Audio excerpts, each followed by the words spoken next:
What's up guys, Spencer-Mack here. Now if you follow my channel, you know I am a fan of bioregenerative agriculture or biodynamic agriculture.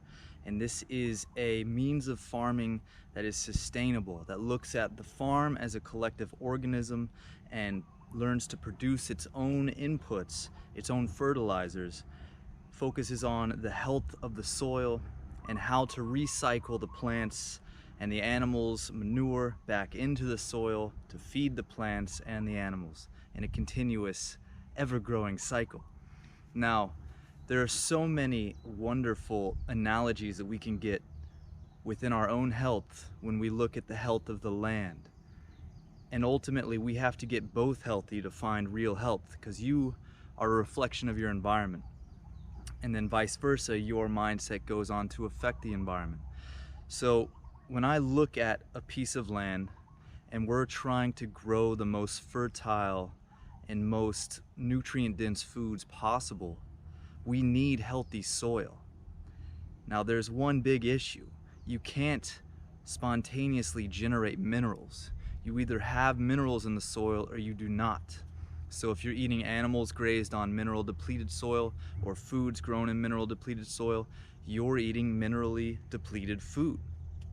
Now, even if humans hadn't been here, over thousands of years after the waters have receded into the ocean, now floods bring nutrients up into the land. We get all of these amazing trace minerals from the ocean, and over time the rain will naturally carry them away, even if man wasn't here to deplete it. However, we seem to accelerate the process due to ignorance in our farming practices. Now, the island of Kauai that I'm on is an excellent expression of that, because they grew a lot of sugarcane here back in the day. It was a major crop, and because of that, sugarcane is a heavy feeder, as they say. It pulls a lot of nutrients out of the ground, particularly minerals, and they weren't cover cropping, they weren't cycling their crops, so they were never repleting the minerals back into the soil. Eventually you have a depleted soil that hurts the ecology, the microbiology of the soil, and ultimately the animals and the food that grow on it. And this is a great analogy to the human body and how our overconsumption of processed foods and sugar has depleted us of minerals, because the glucose that it comes into the body without these supportive minerals demands minerals from the body in order to catalyze the use of it. So, how do we replete the land? How do we replete our body? Could it be one and the same thing? Now, these are definitely somewhat fringe ideas. I'm going to start with ones that aren't that far off. Three of the most valuable nutrients that you can amend your soil with if you're trying to build your soil on your land is deep ocean minerals. Now, they actually pump water up from thousands of feet below the surface that's free of plastics, hormones, all the man-made products. They can actually carbon date the age of this water, and it's basically before mankind got here, and it is full of minerals. It's loaded in trace minerals, and they put it through a process to remove excess sodium and chloride, and what you're actually left with is primarily magnesium and then a broad spectrum of trace minerals, 70 plus trace minerals, probably more if there are a few that we have yet to learn about. And I've worked on contacting multiple sources. It's a little difficult to source, but this is one of the only ones that I can find right now. This is deep ocean minerals. Now, we all know the value of magnesium, and this happens to be extremely high in magnesium, but possibly more importantly, it's very high in trace minerals. Now, there's so many trace minerals, 70 plus. The ability for us to actually understand all of the variables and what these things do with the interactions of the environment and the animals and the plants is far from being completely uncovered. We have a lot to learn. And so, just as my perspective with consuming my food, I want to just eat the food that is most nutritionally complete and not try to over-assume that I can dissect these nutrients that I believe I need, because I know there are holes in our knowledge and holes in the knowledge of how all these pieces interact. So I'm looking for complete sources, and deep ocean minerals is a complete source of all of the trace minerals, as well as magnesium, which is very difficult to get and often recommended on a carnivorous diet, really any diet, because the soils are depleting magnesium. Now, so I'm looking for a powdered form of that. There are different companies doing deep ocean water. It's really popular in Japan and other countries. I think the US is just catching on.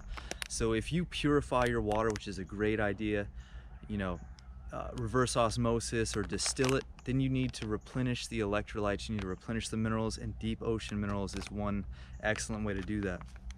This is another one of my favorite ways. I'm adding all of this into a cocktail that I drink throughout the day.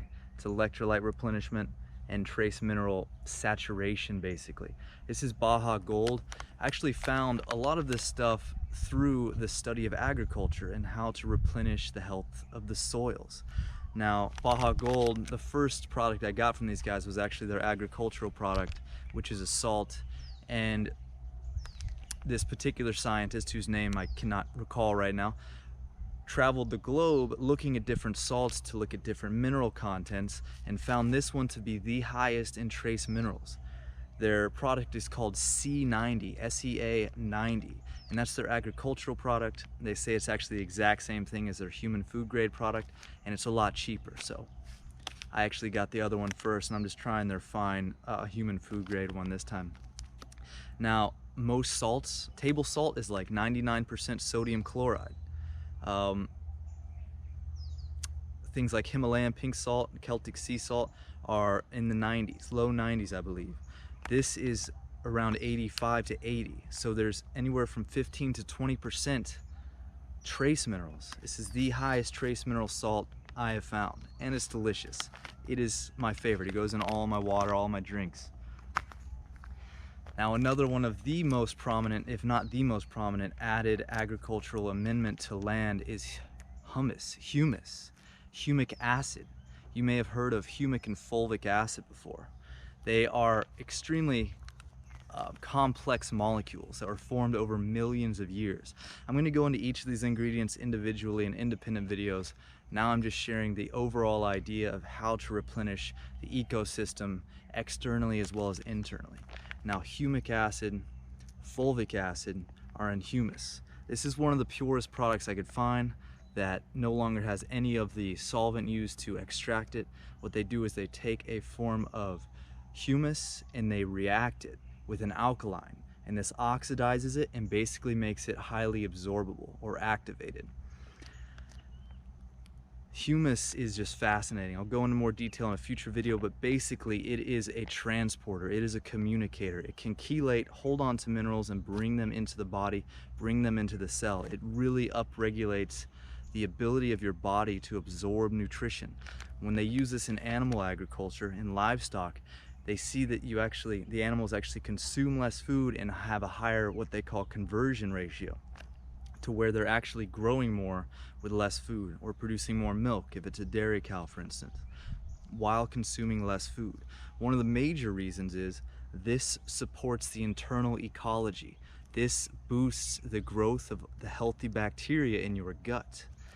It's well known that when you add this to soil in your farm, it's going to exponentially grow 300 to 5,000 fold the amount of bacteria in the soil.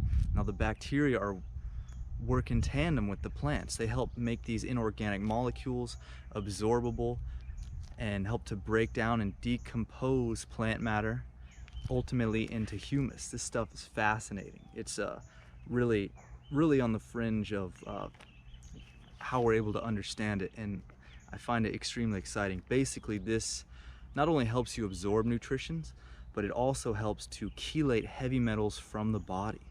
This is actually shown to help you detox glyphosate and to help the gut wall regenerate from glyphosate damage. So many people who are loving the carnivore diet mainly had digestive issues from the vegan or vegetarian diet, and a lot of that could be due to the glyphosate problem, because glyphosate is literally in everything, in newborn umbilical cords, in the soil, in our water. It's pervasive, and things that can help us to regenerate and detox and heal, because it basically destroys the gut barrier wall, our ability to digest and absorb nutrition. Things that can help us remedy that are extremely valuable. So just as this remedies the soil, it also helps remedy our gut, helps make the population of our bacteria in our gut healthier, and increases our efficiency, meaning we're able to get more out of less food. So right now, those are my three main additives: deep ocean water, or deep ocean minerals, that's salt from the Sea of Cortez, and humate. Now, not all humate is made food grade. I had to call around and contact some people, and it's still my own risk that I'm taking choosing to consume that, but that's the purest form I can find right now. I found some other cool companies as well that I'll share in the future video on that topic. On top of that, seaweed extract is also another very potent means to replenish the minerals in the soil. So that makes me equally interested in finding a form of that to put on my food and just replenish these minerals. They're the fundamental building blocks. They help catalyze all of the actions, all of the enzymes in our body to actually put these proteins and carbohydrates and fats to use. So fascinating stuff. That's the main idea, guys. Right now, I'm really into water and mineral replenishment, because although I feel my diet is saturated in nutrition with the high quality food I'm able to get, still we're depleted. We know that our soils are depleted, so therefore the animals will be, and I'm looking for ways to not only put that back into my environment, but also back into my body. Awesome, guys. I hope this was of help. Whatever kind of inspired questions this may have raised, please share. Any kind of information that you want to convey, bring up in the conversation down below. As always, if you found this useful, please subscribe, like, follow, hit me up on Instagram, all of it. And I'll see you guys in the next one. Peace.